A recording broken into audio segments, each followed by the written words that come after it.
The deepest cuts don't come from your enemies. They come from the people who are supposed to love you most. For me, that cut came from my own mother in a cold hospital hallway. My father was recovering from a heart attack upstairs. My mother had just called me useless. My entire family was watching me, expecting me to break down and cry. Instead, I smiled and walked away.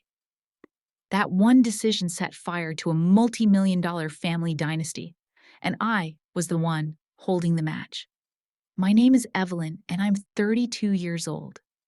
Before I share my story, I want to know you are here with me. Just say, listening in the comments, or let me know where you are. I love hearing how far my story reached. Don't forget to subscribe and join me on this journey where the unspoken feelings of the past finally find their voice. Sometimes, even the smallest connection can make a story feel heard. Thank you. And now, here's my story. The only sound in my South End studio was the rhythmic punch of my needle through midnight blue silk, a whisper against the city's muted afternoon hum. Sunlight streamed through the massive warehouse windows, illuminating a galaxy of dust motes dancing over bolts of fabric and the constellation of sketches pinned to my walls. Here in this controlled chaos of creation, I was the master of my own universe. I was finishing a gown, a cascade of hand-stitched beadwork that shimmered like a captured night sky. My fingers moved with a practiced certainty, the one part of my life that felt entirely my own. That's why I ignored the phone when it first started vibrating against the scarred wood of my work table. The screen lit up with a name that felt more like a title than a term of endearment: Catherine Davenport. My mother. I let it buzz, sinking deeper to the precise meditative rhythm of my work. The phone was an intrusion, a summons from a world where my skills were measured not by their beauty, but by their utility to the Davenport brand. But the buzzing didn't stop. It was followed by a rapid-fire series of texts. Finally, a new call came through. This time, it was my sister. I sighed, snipped a thread, and answered. Izzy. Dad's at Mass General. Isabel's voice was brittle, devoid of any warmth or panic. It looks like his heart. A cold fist clenched in my stomach. What is he? Is he okay? He's stable, she said, her tone as clinical as a stock market report. Then, before I could process the relief, she pivoted. Listen, I've had to call and postpone the press conference for the fund this afternoon. Marcus is trying to reschedule the groundbreaking ceremony for the new tower. The whole thing is a media logistics nightmare. And there it was. Not, we're so scared, or you need to get here, but a problem of optics. A disruption to the corporate schedule. My father's heart attack was an inconvenience to the brand. In that moment, the genuine fear I felt for my father was instantly diluted by the familiar bitter taste of my family's reality. My hands felt unsteady as I quickly changed out of my work clothes. My heart hammered against my ribs with a genuine, daughterly terror that my family seemed incapable of feeling. As I grabbed my purse, my eyes landed on my grandmother's old sketchbook lying on a nearby table. Its leather cover was worn soft with age, the gold leaf title faded, but still legible. It was my most prized possession, my link to the only other artist our family had ever produced. On pure instinct, I tucked it into my bag. A talisman. A piece of realness in a world of performance. Driving through Boston's traffic, my mind flashed back to my mother's last charity gala. A trustee of the Museum of Fine Arts had been gushing over the gown my mother was wearing, one of my designs. Catherine, It's a work of art, the woman had said. My father, Richard Davenport, stood beside her beaming, with proprietary pride. He'd placed a hand on my mother's shoulder and said loud enough for me to hear, "She gets her taste from her mother." Just like that. My sleepless nights, my sketches, my very talent erased and absorbed into the Davenport legacy attributed to another. I was just the anonymous hands that did the work, a useful, invisible tool. The cardiac wing of Massachusetts General was a world of hushed anxiety and antiseptic smells. I found them in a private waiting room, a sterile beige box that did nothing to soften their sharp edges. My mother, Catherine, my brother Marcus, and my sister Izzy looked as if they'd been summoned to an emergency board meeting. Marcus was in a tailored suit, Izzy in a severe designer dress, and my mother in a cashmere twin set that probably cost more than my monthly rent. They were a perfect composed portrait of concern. I walked in feeling rumpled and out of place, in my simple jeans and sweater, my hair still hastily pinned up. My mother's eyes swept over me, and her perfectly sculpted lips tightened in a familiar expression of faint disapproval. Couldn't you have found something a little more appropriate to wear, Evelyn? It wasn't a question. It was a statement. You are not one of us. The air was thick with the frantic energy of damage control, not grief. Marcus paced by the window, speaking in low, urgent tones to his lawyer about a force majeure clause in a construction contract. Izzy was glued to her phone, her thumb flying across the screen as she monitored social media, no doubt to control the narrative.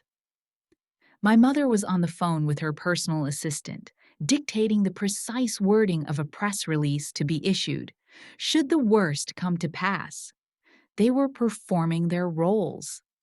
I tried to break through the fourth wall. Has anyone spoken to the doctors?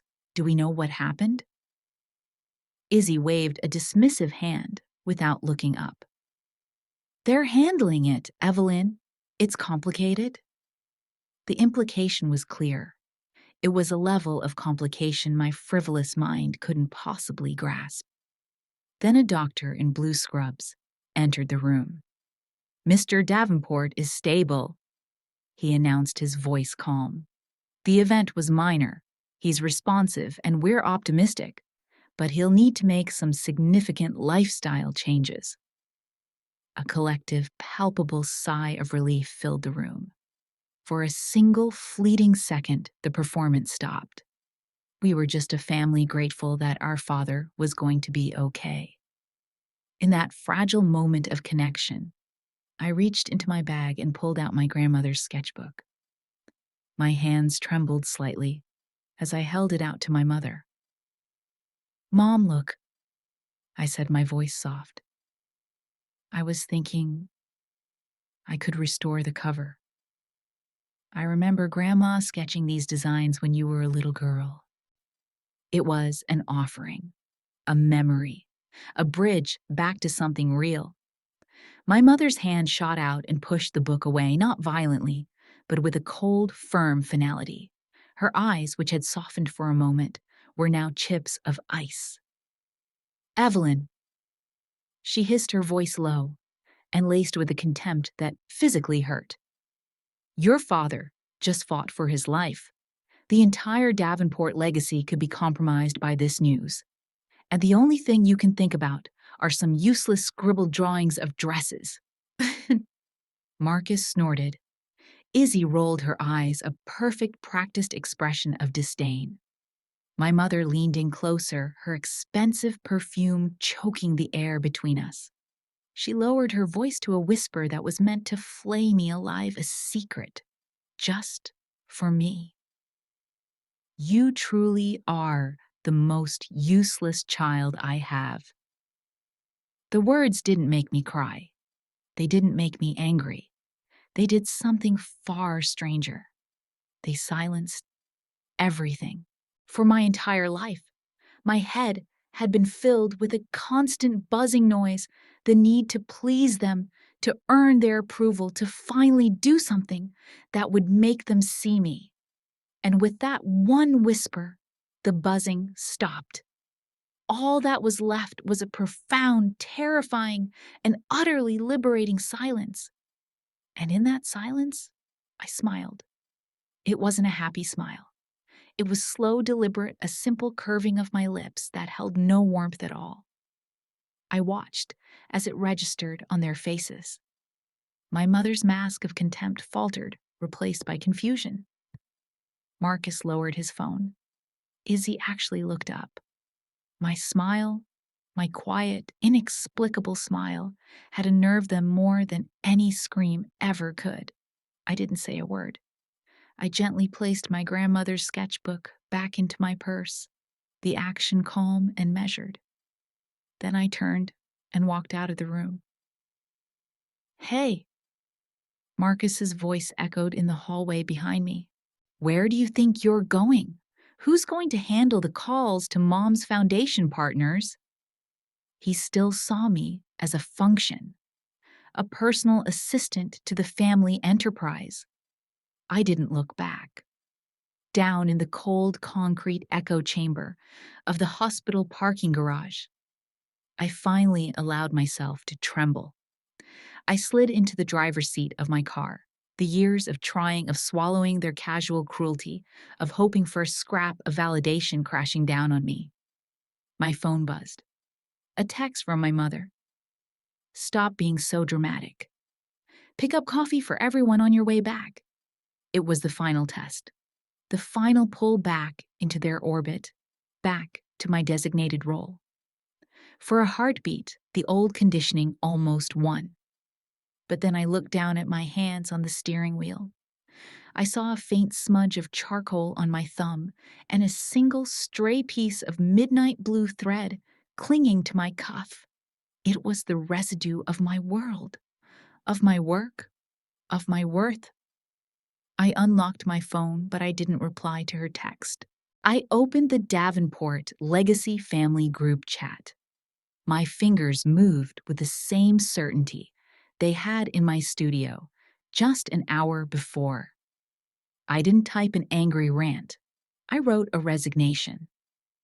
Effective immediately, my professional services network and personal support are no longer available for family matters. All future inquiries may be directed to my studio's official channels and will be billed at standard market rates. Sincerely, Evelyn Reed. I hit send. Then one by one, I blocked their numbers. Catherine, Marcus, Izzy. A strange lightness spread through my chest. The last thing I did was call Ben. My voice, when I spoke, was impossibly steady. "Can you come get me? I'm at Mass General." I wasn't running away from them. I was finally running toward myself. The silence in my head was no longer terrifying. It was the sound of a blank page waiting for me to begin. The silence from my family was, for the first few weeks, a gift. My studio felt lighter, the air cleaner. The constant buzz of anxiety that had been the background noise of my entire life had faded to a quiet hum. I worked. I slept. I shared quiet dinners with Ben. And for the first time, I felt the ground beneath my own feet. I didn't know that 3 miles away in the polished boardrooms of the Davenport Empire, the first tremors of my absence were beginning to register. The epicenter was predictably the Boston Heart Gala. It was my mother's crown jewel, the annual event, where she reigned supreme over Boston's high society. And for the past 5 years, her undisputed weapon of choice had been a gown designed by me. Each dress was a headline, a conversation piece that kept her name in the society pages for weeks. It was a service I provided for free, a daughter's duty. This year, her duty-free designer was off the books. I heard later from a friend on the gala committee that my mother had been in a quiet panic. She tried to commission a piece from a famous Parisian atelier, only to be politely informed that their wait list was a year long. The other designers she approached couldn't capture the specific blend of classic elegance and modern power she demanded. She was discovering a hard truth: the bespoke perfection she had taken for granted was not something money could simply buy on short notice. It had been bought with years of my undervalued, overlooked labor. One evening, an email slipped past the filters I'd set up. It was from a generic account I didn't recognize, but the subject line was simply, "The Gala." My heart hammered as I clicked it open. It was from her. There was no apology, no acknowledgement of the cruelty in the hospital hallway, just a thinly veiled command. "I know things have been tense, but let's not be childish, Evelyn. The gala is approaching, and you know how important it is for this family's image." Childish? The word was a slap. My decision to reclaim my own life was to her a temper tantrum. For a moment, the old Evelyn wanted to scream, to write a furious point-by-point rebuttal of her hypocrisy. But the new Evelyn, the one who had found silence in that hospital garage, did something far more effective. I opened a file on my computer, attached it to my reply, and hit send without a single word. The file was a PDF. At the top, in the clean, elegant font of my studio's letterhead, it read, "Evelyn Reed Atelier, Haute Couture, Commission, Pricing and Terms." I had highlighted the section on rush orders and the non-negotiable 50% upfront deposit. I didn't have to wait long for the fallout. The friend on the committee texted me an hour later. "What did you do?" Catherine Davenport just stormed out of the planning meeting. I've never seen her so angry. I looked at the text, then at the quiet, peaceful sanctuary of my studio. My mother was angry because I had refused to be her tool. For the first time, I had handed her a price tag instead of my soul. And she was furious. It wasn't just a rejection. To her, it was an act of war. The tremors from my small act of rebellion began to spread, shaking the foundations of my siblings' carefully constructed worlds. They too were about to learn that my useless skills had been quietly holding their empires together. Marcus was the first to feel it. He was giving the grand tour of the penthouse apartment in his new glass and steel monolith of a skyscraper. The potential buyers were a notoriously picky tech billionaire and his art curator wife. As they stood before the floor-to-ceiling windows overlooking the Charles River, the wife had a thoughtful frown. "The space is magnificent, of course," she said, her voice carrying the weight of someone used to making multi-million-dollar decisions. "But I'm struggling to envision the textures, the fabrics. If only we could get a consultation with Evelyn Reed. I hear her eye for color and material is simply extraordinary." Marcus froze. I can picture him, his salesman's smile faltering for a fraction of a second. He was forced to stammer something about me being incredibly busy at the moment. The couple exchanged a look. The hesitation, the lack of a confident connection was all it took. They decided to think about it, which in their world meant no. Marcus lost the biggest sale of his career. He had always seen me as a dressmaker. He never realized that to his clients, my name was a key that unlocked a level of taste and artistic credibility he could never access on his own. Meanwhile, on the West Coast, Izzy was facing her own crisis of confidence. She was in a sleek boardroom in Silicon Valley, pitching her VC fund to a table of skeptical investors. For years, I had been her secret weapon. I designed her wardrobe, a series of power suits and dresses that were her armor. Each piece was tailored to project an image of untouchable intelligence and killer instinct. But today, she was wearing a standard off-the-rack designer suit. It was expensive, but it wasn't hers. It didn't have the story, the structure, the soul. She felt diminished, and it showed. Her pitch lacked its usual fire. One of the investors, a sharp man known for seeing through hype, leaned back. "The projections are ambitious," he commented, his eyes appraising her coolly. "But I'm not feeling the story behind it."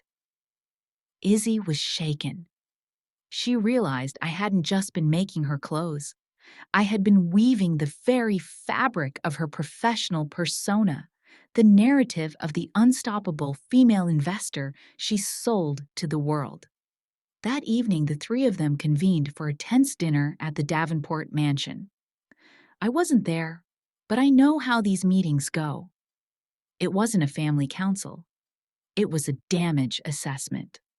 Marcus, furious about the lost sale, blamed my mother for provoking me. Izzy, unnerved by her failed pitch, accused Marcus of being too arrogant to ever acknowledge my value. They were hyenas fighting over a carcass blind to the fact that they were the ones who had killed the huntress. It was Catherine who brought them back in line. Her voice, I imagine, was low and cold. "This stops now," she would have said, her hands slamming the polished mahogany table. "She can't succeed without us. We built the world she operates in. It's time we reminded her just how much she needs this family." It was a declaration of war. Their solution wasn't to build a bridge, but to burn mine to the ground. While my family was plotting my downfall, my world was quietly, beautifully expanding. The chill of their rejection was being replaced by the warmth of genuine recognition. I was in a sunlit conference room at the Boston Museum of Fine Arts, sitting across from the lead curator of contemporary art. "Ms. Reed?" she said, her eyes bright with enthusiasm. "Your work has a timeless quality that is so rare. We are curating a new exhibit, The Art of Modern Couture, and we would be honored to feature your midnight blue gala gown." I felt a dizzying sense of validation. These people, true connoisseurs of art and history, saw the value in my work. They weren't asking me to do it for free or for the family image. They were celebrating it for what it was: art. The feeling of building something new and real continued that weekend. Ben and I stood in the middle of a vast, empty brick warehouse in the Seaport district. Dust motes danced in the afternoon light, pouring through the enormous arched windows. "The structure is incredible," Ben said, his photographer's eye already seeing the play of light and shadow. "Imagine your studio here, Evelyn. A showroom over there. We could build a small apartment on a second level." We walked the space together, our footsteps echoing in the cavernous room. He talked about load-bearing walls and northern light. I talked about cutting tables and fitting rooms. We were a team sketching out a future on a canvas of dust and dreams. His respect for my work was as solid and tangible as the old brick walls around us. We walked out onto the cobblestone street hand in hand, my heart so full I felt it might burst. It was a perfect, hopeful moment. And of course, that's when my mother appeared. Her black luxury sedan was parked by the curb like a panther waiting to pounce. She stepped out, ignoring Ben completely, her eyes locked on me. The warmth of the afternoon instantly chilled. "Evelyn," she said, her voice laced with a saccharine concern that was more poisonous than her anger. "I needed to see you." She took a step closer, adopting the look of a worried mother. "Your father, he isn't recovering well. His spirits are so low. He asks about you every day. This selfishness of yours, it's hurting him." The guilt was a physical blow, a punch to the gut that left me breathless. For a second, the old programming kicked in. Was I being selfish? Was I hurting my father? Before I could spiral, Ben stepped slightly in front of me, a quiet, solid shield. His voice was perfectly calm, but firm as steel. "Mrs. Davenport," he said, meeting her gaze without flinching. "Evelyn's well-being is important too. Perhaps your focus should be on your husband's actual health instead of orchestrating public ambushes." Catherine was stunned. No one spoke to her like that. Her face, a carefully constructed mask of maternal grief, crumbled into pure, unfiltered fury. She shot me one last venomous look before getting back into her car and speeding away. The ambush had failed. But as I stood there, my hand gripping Ben's, I understood. This was far from over. They would not let me go without a fight. The summons came 2 days later, not for me, but for them. My grandfather, William Davenport, the true patriarch of the family and the original architect of its fortune, had called Catherine, Marcus, and Izzy to his stately home on Beacon Hill. I learned what happened from William himself later that day. He described the scene to me, the three of them sitting stiffly on antique chairs in his library, the air thick with unspoken resentment. He had let the silence stretch on a tactic he'd used for decades to unnerve business rivals. Then he began. His voice, though aged, had lost none of its authority. "I called Dr. Alcott this morning." He started, referring to my father's cardiologist. "Richard's recovery is proceeding exactly as expected. In fact, he's been cleared to play golf next week. He has not at any point been asking for Evelyn." The first lie was exposed. He let that sink in before he continued. "I also had a conversation with my old friend, Jonathan Sterling. He said naming the tech billionaire Marcus had failed to land. He mentioned that his wife was disappointed she couldn't consult with Evelyn on the penthouse. A shame, really. That was a landmark deal, Marcus." He turned his gaze to Izzy. "And Isabel, I took the liberty of looking into your fund's recent performance. It's been struggling since your last round of fundraising. It's almost as if your investors are losing faith in your story." Finally, he looked at my mother. "And Catherine, I read that this year's Heart Gala was underwhelming. The society pages noted your dress was safe. They never used to call your choices safe."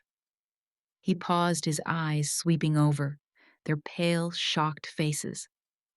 "I know that the gown that secured the new wing for the museum last year was a gift from Evelyn. A gift she stayed up for 3 nights straight to finish." He knew. He somehow knew it all. The room was silent. For a moment, he told me they looked genuinely ashamed. Their defenses were down, the truth laid bare before them.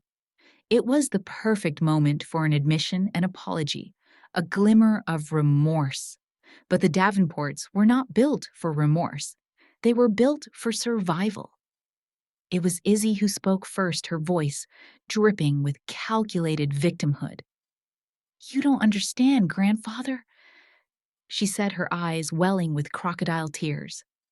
"Evelyn has always been volatile. She's being manipulated by that boyfriend of hers. He's turning her against us.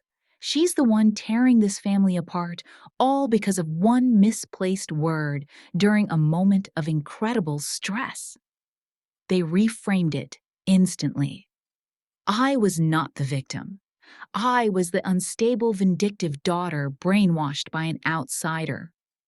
The hospital wasn't their moment of cruelty. It was my moment of betrayal. My grandfather, William, did not raise his voice. His disappointment was a far more powerful weapon. One misplaced word. He said, his voice dangerously quiet. "You called her useless. You, who have been living off the currency of her talent for years. You, who used her skills to secure your deals, build your brands, and maintain your social standing. She was your foundation. He stood up, the movement slow but final. You have not lost a daughter, he said, his voice echoing in the silent library. You have sawed off the branch you were all sitting on. He dismissed them. As they filed out of his home, they were no longer a united front. They were three individuals exposed and terrified, now looking at each other not as family, but as rivals in a sinking ship. Later that afternoon, my phone rang. It was a number I didn't recognize, but I answered. Just keep walking your path, my girl, my grandfather's voice said, warm and steady.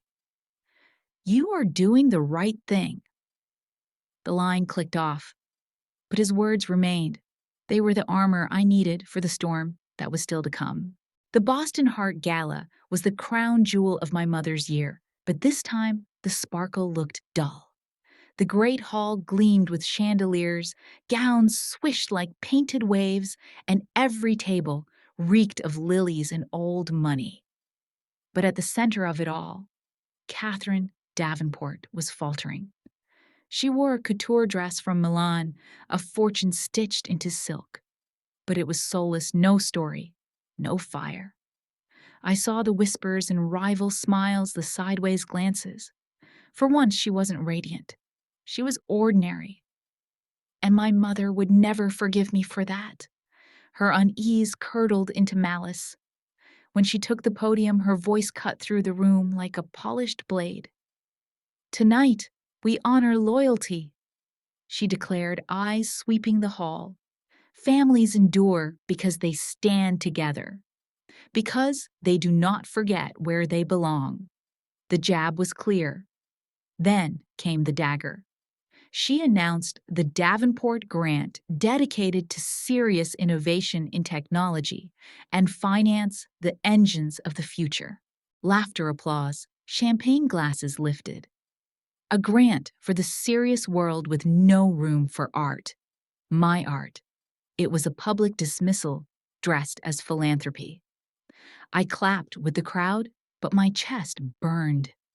Ben leaned close, murmuring, She's building scaffolding on a cracked wall.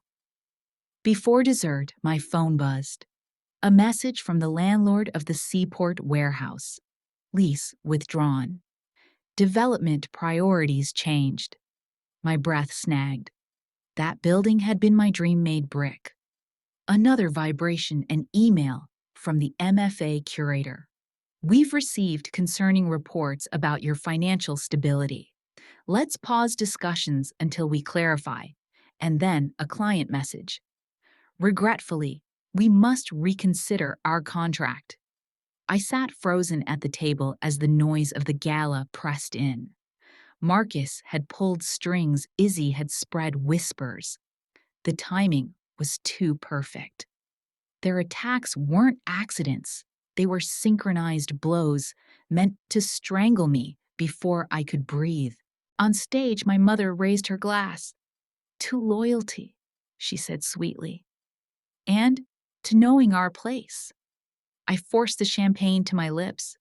Ben's hand found my back. He didn't say anything else, but I clung to the silent anchor. The truth was clear. My family hadn't just cast me out. They meant to destroy me. Back in my studio, surrounded by unfinished gowns, I felt small for the first time in months. The silence no longer comforted me. It pressed on my ribs. My family had resources, networks, control. I had thread and sketches. Was that ever enough? Ben brought coffee, trying to ground me. But doubt gnawed. They can ruin me, I whispered, and I can't stop them. That's when William arrived. My grandfather, stoic, measured, still carrying the weight of authority no one else could match. He studied my cramped studio like it was a balance sheet, and when he spoke, it was with steady finality. They fight with rumor and power. We'll fight with truth He laid a leather folder on my table. Emails, receipts, donor notes. Proof of everything I had done for them in secret. Marcus's clients wooed with my name. Izzy's investors dazzled in my designs. Catherine's galas saved by my sleepless nights. Evidence they could not erase. Then he made a call.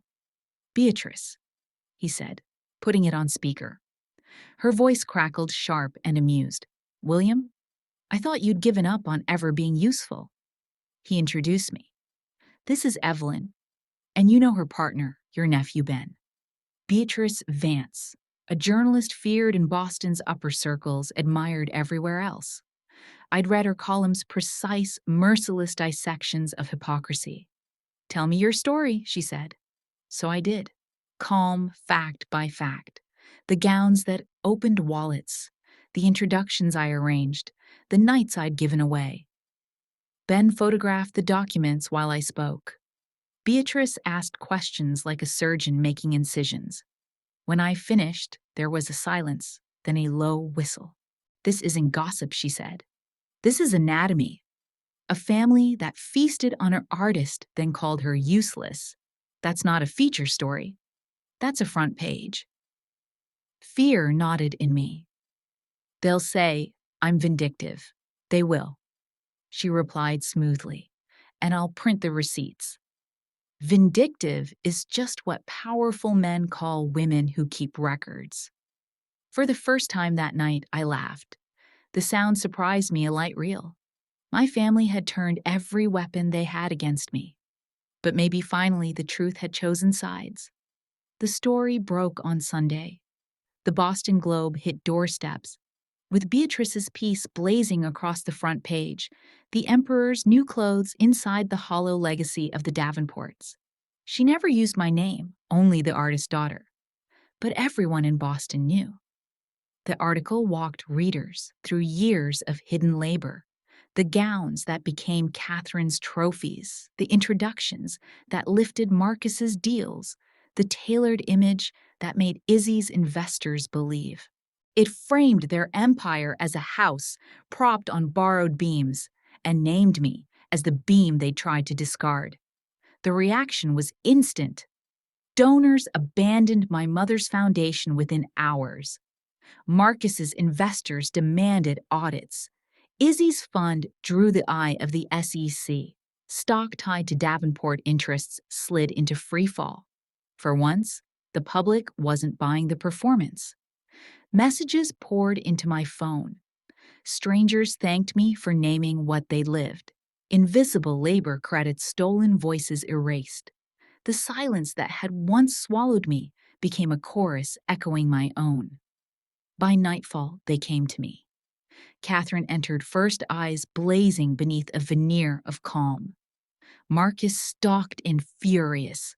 Izzy clutched her phone like a talisman, and behind them Richard, older, thinner, but still speaking like a CEO. "Enough," he said, lowering himself into a chair opposite mine. "You've made your point. Tell the press it was a misunderstanding. This damage ends now." My mother leaned forward, voice dripping with poison. "Do you know what you're doing to us? To your family?" Izzy added, sharp as glass. "You're being used, Evelyn. You'll be yesterday's headline. We'll still be Davenports." I looked at them, the people who had demanded my silence, my work, my worth, and felt nothing but clarity. I didn't create the story. I lived it. You built your legacy on my back and called me useless. Now the world knows. That isn't my crime. It's yours. I rose, the studio around me no longer small but sovereign. I opened the door. "This place is mine. And you don't belong here. Leave." For once they obeyed. One by one they stepped out into the night. My father last, his gaze empty of power, empty of love. When the latch clicked shut, I exhaled. My family was gone. And for the first time, I knew they would never return. 1 year later, the seaport belonged to me. My new atelier opened with sunlight pouring through vast windows, bolts of fabric unfurling like banners of victory. Dresses hung in luminous rows, not costumes for someone else's story, but declarations of my own. Guests filled the space, friends, curators, fellow artists. They weren't buyers of influence, they were believers in craft. On the main wall hung Ben's photograph of my hands, at work, needle poised in silk. Not my face, not my name in gilt letters, but the act of making itself. The truest monument. William stood beside me, glass, raised his pride, steady in his silence. Ben's hand brushed mine, grounding me in the life we'd chosen. Laughter rippled through the crowd as the toast began. Later, an envelope appeared in my palm. My mother's handwriting trembling but familiar. Inside an apology that wasn't an apology, lines of regret tangled with self-pity. It asked for forgiveness, but only on her terms. I folded it without a word, slid it into a drawer, and turned the key. I didn't need it. When I returned to the room, the music rose, glasses clinked, and the air shimmered with possibility. I lifted my glass, surrounded by people who saw me, truly saw me. The silence inside me was no longer emptiness. It was space.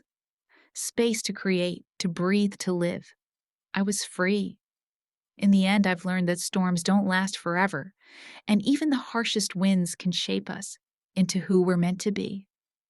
Strength isn't the absence of pain, but the choice to keep walking, to keep creating, even when the world tries to silence you. That's all for now. Thank you for walking with me through this journey. If family has ever been both your shelter and your scar, if you've ever stood at the edge of letting go or holding on, or if you simply feel the story in your heart, just write yes below. Sometimes that small word, that small connection is the first step toward healing. Share your story or simply listen. Either way, you're not alone. Until next time, take care of yourself and remember healing takes time, but it's never something you have to do alone.